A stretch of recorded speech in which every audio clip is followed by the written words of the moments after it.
अनुभव खूप छान होता फर्स्ट एलआरएमचा. सुरुवात ही बिपिन दादा सोबत केली इथून राईडची आणि एंड आम्ही दोघांनी सोबत केलं इथे राईडचं. तर राईडमध्ये बर्निंग सिच्युएशन, थंडी कडाक्याची सगळ्या याचा सामना करावा लागला. सगळे अनुभव आले. येस. आणि थ्रू आउट द सपोर्ट जो होता डॉक्टरांचा किंवा सुरेश भाऊंनी वगैरे कॉलवरती आम्हाला जो दिला, चंद्रकांत माने सर वगैरे बऱ्याच लोकांनी फोन करून वगैरे मला पर्सनली दिला किंवा बिपिन दादांचा वगैरे सपोर्ट प्रत्येक म्हणजे सगळ्या कम्युनिटीने तुझ्या म्हणजे तुला पूर्णपणे सपोर्ट दिला की अरे तू करून छान करू शकतो. डेफिनेटली त्या बाबतीत बघायला गेलं तर तो आपल्याला एक मॉरल आपल्याला सपोर्ट देतच असतो. आणि तुझं मनापासून अभिनंदन. एवढं सुंदर पद्धतीत तू राईड केलेली आहे.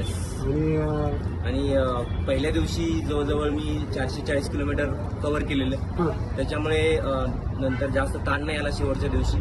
दुसऱ्या दिवसापासून उन्हाचा वाढल्यामुळे त्रास, दुपारची राईड बंद केली आणि जेवढं करता येईल तेवढं संध्याकाळी करायचा प्रयत्न केला सेकंड डेला. म्हणजे तू तुझा प्लॅन प्रॉपर केला.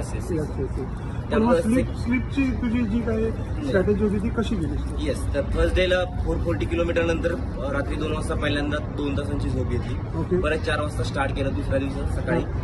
आणि त्यानंतर जवळजवळ 360 किलोमीटर मी कव्हर केले. येस. आणि हैदराबाद रिटर्न करून परत त्याच ठिकाणी आलो. माझ्या एका मित्राचं हॉटेल आहे तिथे कर्नाटक बॉर्डरला, रोहिदास गोटाळ्यांचं. आणि त्याच्यानंतर तिथून मी थर्ड डे स्टार्ट केला काल. तो डायरेक्टली एंडच केला न झोपता. क्या बात आहे. तुझं मनपूर्वक अभिनंदन. याच्या पुढेही PCMC सायकलिस्ट म्हणून पुणे रँडोनीमध्ये होऊन सगळ्यांची तुझं संलग्नता वाढवावी आणि कम्युनिटीला एक छान संदेश दिला की थँक्यू व्हेरी मच आणि कॉंग्रॅच्युलेशन. थँक्यू.